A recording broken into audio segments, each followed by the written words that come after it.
Hi everyone, welcome or welcome back to Misinformation in Science and Society. Here to listen, not to judge. I'm your host Annie, and today with us we have nuclear scientist Ericmoore Jossou. Hello, Hi, how are you? I'm doing okay. How are you doing? I'm good too. Thank you for being here. Um, the pleasure is mine. We get to Yeah, take this out. alright. Yes. So, let's just get started. Could you please introduce yourself a little bit and kind of what do you do? Sure, I'll do that. My name is Ericmoore Jossou. A staff scientist at Brookhaven National Lab, and I'll be moving to MIT as a professor July 2023. And so that's what I do in a nutshell. And hopefully, you're going to introduce yourself too. Yeah, sure. So I'm Annie. I am a high school junior right now. I live in Illinois. And yeah. So yeah. Oh, So why did you choose this career initially?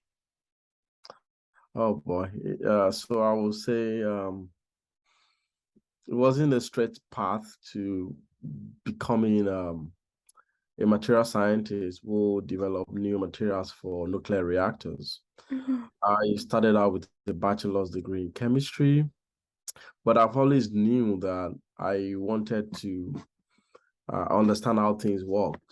Hmm. And I also knew that it wasn't really doing traditional chemistry. So when I finished my bachelor's degree, I went on to do a master's degree in material science, which really allows me to understand the physics and the chemistry of materials. And so within that space, I began to really find more interest in designing new materials. And then I did a PhD in mechanical engineering. And at that point, I began to really focus more on materials that had relevant application in nuclear reactors because if you think about nuclear reactors, the environments are very extreme. And so you need materials that can survive harsh environment. And so that's what I've done in the last 8 years. And so somehow I gradually find my career path uh, based on what I do, and over time, as my interest changed, and those kind of guided how I evolve into what my career is now. Yeah. Yeah, yeah, for sure. So why do you think truth is so important and why do you think misinformation is such a big issue right now? Well, that's a very important question. I think truth is absolute in my opinion, but I do understand that in philosophy, there is the idea that truth is relative. But in Hmm. my opinion, I do believe that things are either true or or otherwise. Hmm. So there are no in between. And I do believe that when people who pushes the idea of in between, um, is usually disingenuous. People really know the truth, right? Hmm. But they just chose to blur the line. And this is really important, especially in our days where you have mediums and you have platforms where there are no gatekeepers on the kind of information that go out. So more than ever before, misinformation is even more out there than ever before because we have platforms. I don't want to mention names. We have platforms these days that anyone can send out anything, whether true or false. There have been cases where people just want to joke, but they are joking with life-threatening issues, and they can post it out. And depending on how much followers or people they can influence could see them on whatever platform they are posting them on, could cause harm to people. But then they are just sitting in their own sitting room somewhere, just playing. Hmm. And that's where the idea of gatekeepers come in. But if you think about traditional media, where you have an editor, you have and stuff like that, these are levels of gatekeepers that looks at stories, check their veracities, confirm them before sending them out. But gradually we are losing that level of filtering. We are losing that level of gatekeeping, and so more than ever before, you have more false informations and misrepresentation out there, both in science, in politics, in medicine, in every field of life. Now, Mhm. we do have a lot more misinformation out there that needs to be addressed. Yeah, yeah. So I know you work with like nuclear stuff. So, um, I see on the news sometimes about like nuclear weapons and like stuff related to that. And I know like it affects like public safety and what people think about things like that. And like so what do you think about like news on that? Also like do you think um like what about like the misinformation and disinformation around nuclear weapons and nuclear like materials and stuff like that? Oh, that's a very good question. But I'll tell you that the nuclear community, nuclear energy, uh, Mm-hmm. happens to be one of the most misrepresented domain in human history. You know, Mm-hmm. right from when we have nuclear energies providing energy options for the world, there's always been misconceptions about what nuclear energy stands for. In fact, there are companies, there are efforts out there that are dedicated to making sure that people don't use nuclear energy as an alternative to other sources of energies. And just because people really don't understand how this works, but unfortunately, you have people who have platforms, who have a lot of people that can listen to them, and so, even though they don't understand what nuclear energy is all about, they do not understand the fundamental physics that governs nuclear reactions and how they produce energy. But then, because they have a big platform and because they've had half truth about nuclear energy, Uh-huh. they take it to their platform and a lot of people hear them. And those kind of become like opinions that people hold. And so when you talk about citing a nuclear reactor in an environment, you tend to see people fight it because they feel like you're going to introduce radiation energy to the environment, which is not really true. If you think about it, think about the number of accidents that have happened within nuclear reactors around the world. There have just been three major accidents. And if you look at the number of deaths from those accidents, side by side, accidents from other industries, you realize that it doesn't come close. And Mm-hmm. so most of the things that people think about nuclear energy is really founded on doubts, on half truths, and also sometimes just on hearsays.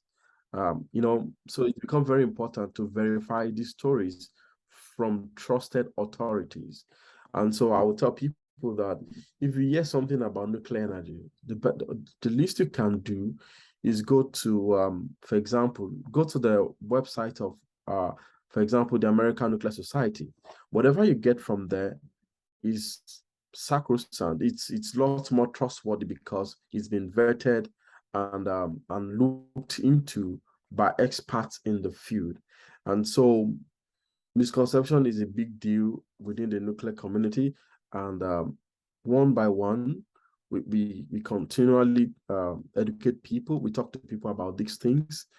We tell them how it works, and that way we try to dispel the doubts and the fears that people have about radiation from nuclear reactors or nuclear accident happening and things like that. And it gets better. Another website to look out things for is the nuclear um, uh, uh, regulatory commission in the United States. That's another place to get verifiable and trustworthy information rather than just randomly getting information from website or for social media platforms where those informations are not vetted. And most of the time, probably the person who is pushing those information, they already have some kind of biases. And the truth about the matter is that biases influences how people tell stories. And so Mm-hmm. it becomes very important to look up to the professionals in the field for trustworthy information about nuclear energy. And that's one of the reasons I'm really happy to talk to you this evening, because nuclear energy is one of the hard-hit domain when it comes to miscommunication. Mm-hmm. Yeah, I agree. Like, having the correct information is like definitely really important because like nuclear stuff that goes into like politics sometimes and like international stuff and then it creates doubts for like about science. And so yeah, I think Yeah. it's very like, important. I agree with everything you said. Um yeah, so what about like technology and like the invention of technology and what do you think about the impact of that on misinformation, either just in general or specifically with like within like the nuclear community and like about that? Oh yeah, that's a good one. I think in general, misinformation, misconception, misrepresentation, Mhm, um, it's impacted science, technology, and how it's been developed over the years. This is an age-long thing, but I think that just like I said, social media and big platforms that are now that has no gatekeeper, has make this even a lot more big out there. One thing that comes to mind when I was thinking about this topic was a movie that I saw recently. So people think scientists are very serious. They don't do other things. mhm, One of my pastimes, I like watching movies. So mhm, I saw a movie recently. The title is "Don't Look Up." Don't look up, and it's a satire that kind of tell a story of how politics,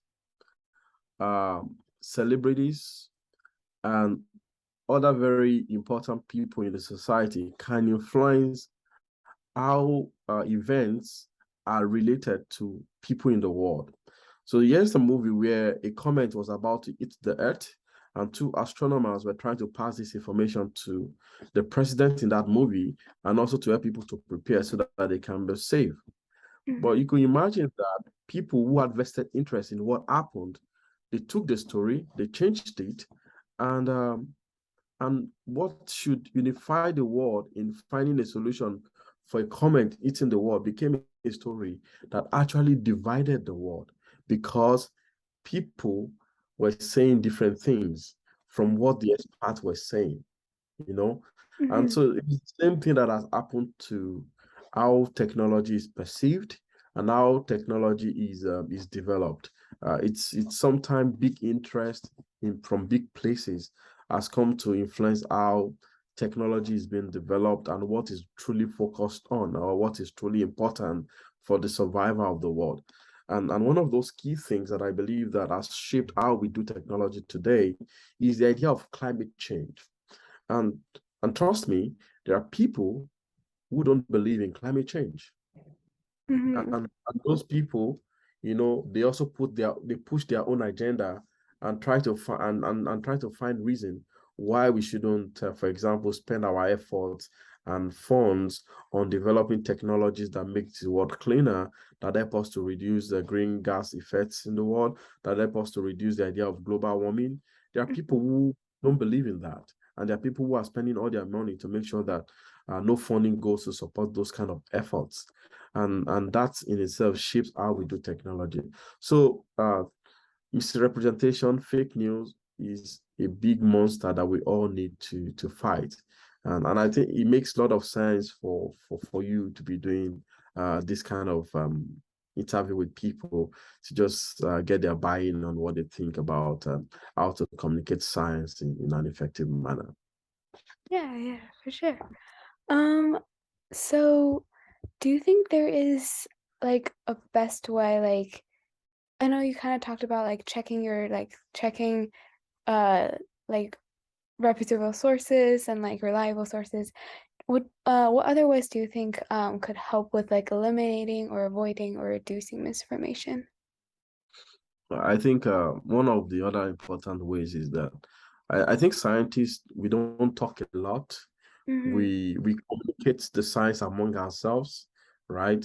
We speak the technical terms among ourselves, but we need to more than ever before make those information a lot more simple so that people who are not experts in those field can understand them at a glance, and we need to also push them out a lot more on other platforms where people who pass this misinformation are using.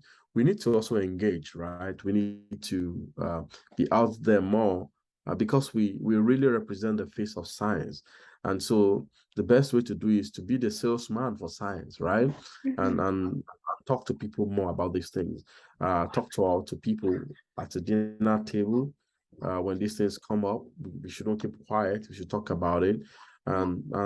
And the more we do that, people get to really to really know, and people can tell when you are truly honest and sincere about this information that you are passing across. And so that's just the way to go about it, is to share more and more with people than just hold back, which is what I think that we've done a lot of in the past as scientists. We share among ourselves, but we don't share with people who are not in our field, and we need to do a lot more of that. Yeah, yeah, I think that's a great way, and that's a great point. So I think that's all my questions about misinformation. So just for fun, do you have like a role model, either like professionally or just in general? Oh, that's good. Although I also have a couple questions to ask you anyways, if you don't mind, Oh at some yeah, sure. point. Yeah. So yeah, I do have role models. So I would say that one of the things that have guided my career is really looking up to people who have done similar things that I want to do. And some of them I will have personal relationship with them, and some of them I don't. I just really just from afar observe how they live their life, and I just model my own life after that. Mhm, And but then from high school I had role models. My I remember my high school teacher, my high school maths teacher is mhm, one of my big role model. Until today, I still keep in touch with him. That's yeah, been years ago, but I still keep in touch with him because from that early days, he kind of really inspired me to go into STEM and mhm, eventually to become a scientist. So I keep in touch with him, and and also in college, a couple of my professors also inspired me, and so I also kept in touch with them. And so I've always had role models here and there down my career, and I've always tried to be a better person mhm. by just observing what they do. And yeah. Yeah, for sure. Um, so did you say you had some questions or? Yeah, yeah, I was going to ask. So how did you find me out? Oh, so you know how like I try to talk with like people from like all kinds of fields, about like misinformation in their field to get like a big picture and stuff like that. I realized that uh like I haven't talked to anyone in this field yet, and then I thought about how like and sometimes like I hear conversations about like nuclear stuff, and like I'm like some of the stuff that people talk about sounds like kind of like I don't know, like I just think about like if they're true or not, or like all the information that gets spread about this. So I I can't I I will get back to you on, like, how specifically I found it, but, like, I usually use, like, Google Scholar. I might have just, like, looked up, like, nuclear, like, information and stuff like that. So, yeah. Yeah, I'm really glad you gave me this opportunity to talk with you. Oh, that's good to know. Yeah, yeah. Because I was just like, oh, how did she find me? Okay, that yeah, because I was just wondering, and then but I checked your YouTube, and I listened to a couple of your previous interviews, and they were quite engaging, and I learned a lot from just listening to those. So Oh, thank you. I'm glad. That's, like, kind of what I'm trying to do with my channel, yeah. Um, okay. So what's the goal of all of these interviews at the end of the day? What's the takeaway for you? uh, for today or just in general? I mean, in general, Oh, with yeah. this.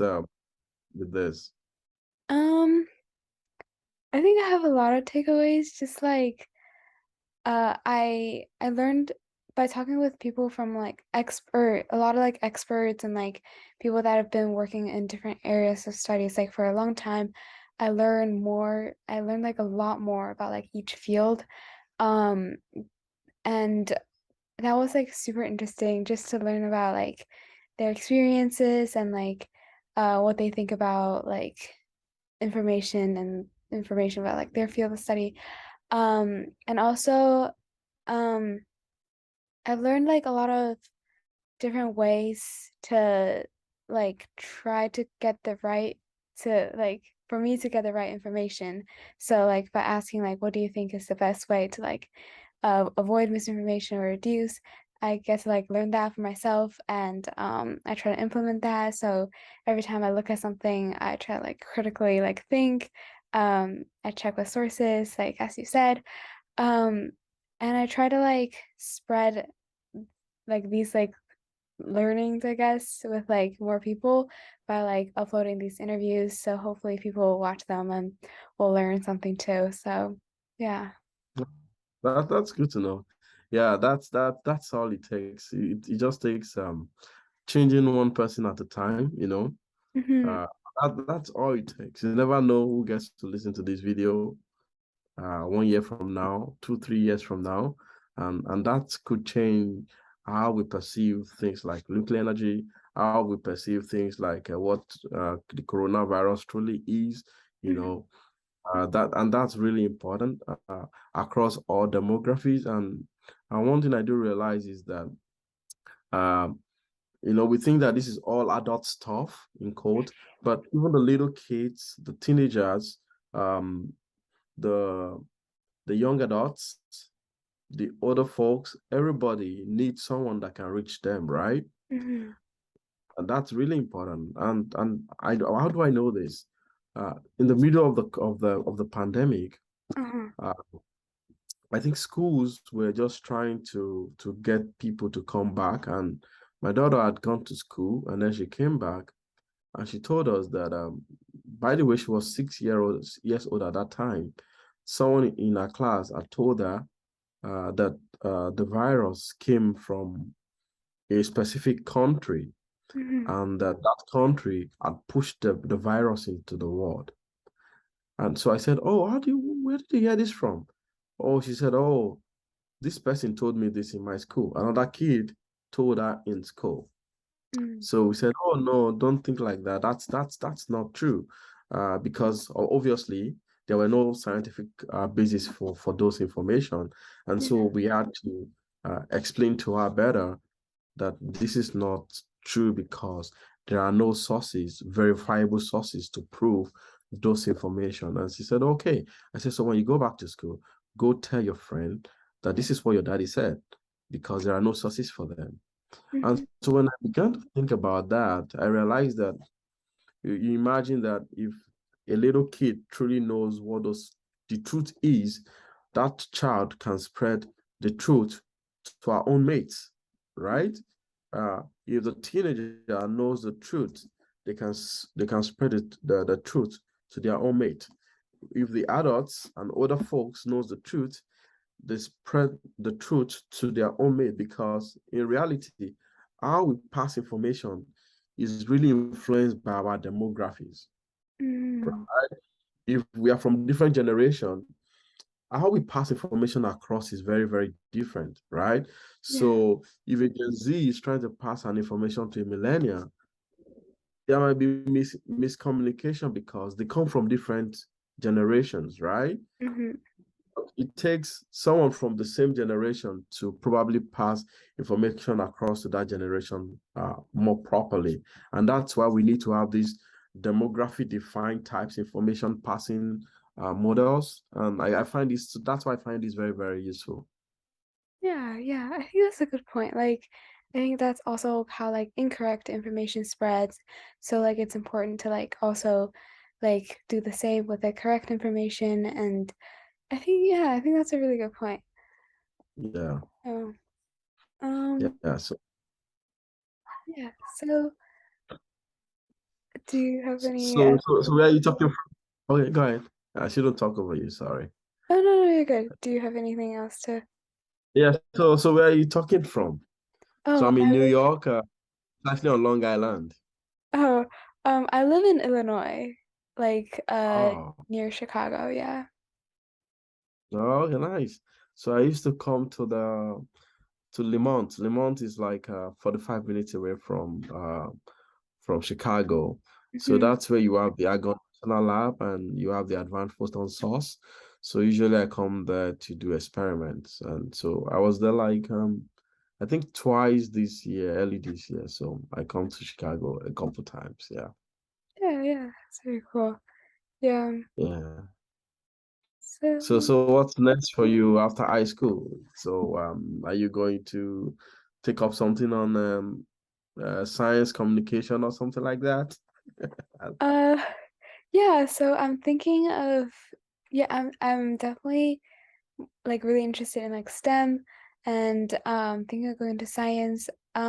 Probably something related to biology. I was, but I think I'm gonna do like biology with something. So either like, so I think like science communication, something like that, and like, or like just biology combined with something else. I think that would be really cool. Maybe combining like biology with math, something like that. But I'm definitely going to science. Um, as far as like, yeah, I for now, and so yeah, That's good to know. Yeah. yeah. Yeah, that's it. Yeah. Yeah, that's good to know. And I wish you all the best with that. I think you'll do very great. It's very obvious. Yeah. Thank you. Yeah. So, um, oh, one last thing. Do you have any like advice for people, especially like teens? It can be just like general like life advice or like about information, anything. Oh boy, that's quite an open-ended question for me. So what do I say? I'll say one, follow your dreams. Mm, Your dreams are valid.